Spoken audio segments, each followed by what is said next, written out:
Ի վերջո ինչ որոշվեց։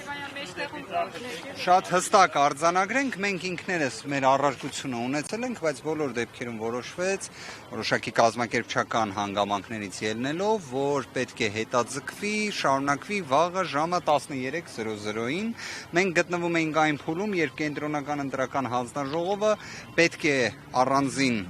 խորհրդակցությունների արդյունքում արդեն որոշում կայացներ քրեական հետապնդում հարուցելու համաձայնություն տալ, չտալու շուրջ։ Շատ կարճ եկեք ձևակերպենք, մենք նաև ուղիղ պահանջեցինք, որ դռնբացության կարգով քննվի միջնորդությունը,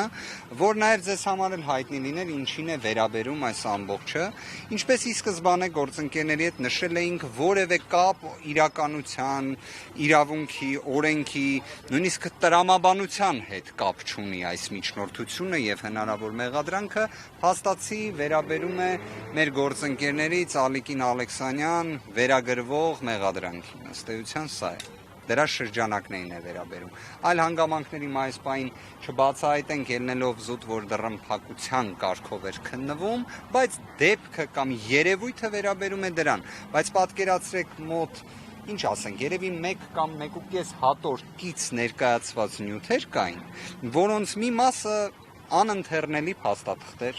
մի մասը ընդհանրապես իրականության հետ կապ չունեցող, որը հենց այլ մի քանի էջերով հաստատվում էր։ Պարոն Ֆերոյանը նիստի ընթացքում շատ հստակ այդ պարզ վարժությունը կատարեց եւ դա ապացուցեց։ Բայց նաև այստեղ եթե նայում ենք սահմանադրաիրավական տեսանկյունից, մենք գործ ունենք մի իրավիճակի հետ, որ բոլորը այլևս ընդունում են, որ Նարեկ Կարապետյանը պատգամավոր է,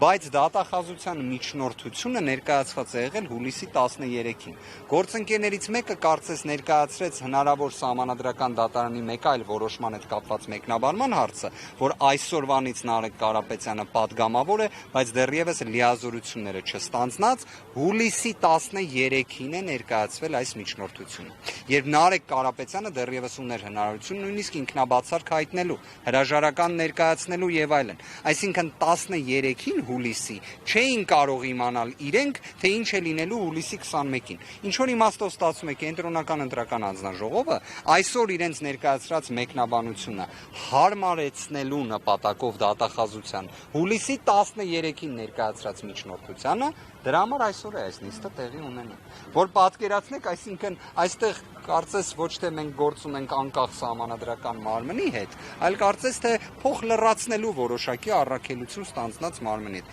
Սա աբսուրդ է, եկեք այսպես ասեմ, որտեղ նվազագույն իրավական փշրանքի պայմաններում էլ այս միջնորդությունը հենց ելնելով նրանց որ հուլիսի 13-ին է ներկայացված, այնտեղ իրենք չեն վերլուծել այն հանգամանքները, որ իրենք փորձում են հրամցնել, որ իբր պատգամավորի կարգավիճակ ստանձնել է, բայց լիազորությունը դեռ չի ստանձնել եւ այլ։ Դրանք չկան գրված դատախազության միջնորդության մեջ։ Հետևաբար կամ պետք է վերադարձվեր անհապաղ, կամ պարզապես մերժվեր։ Բայց դե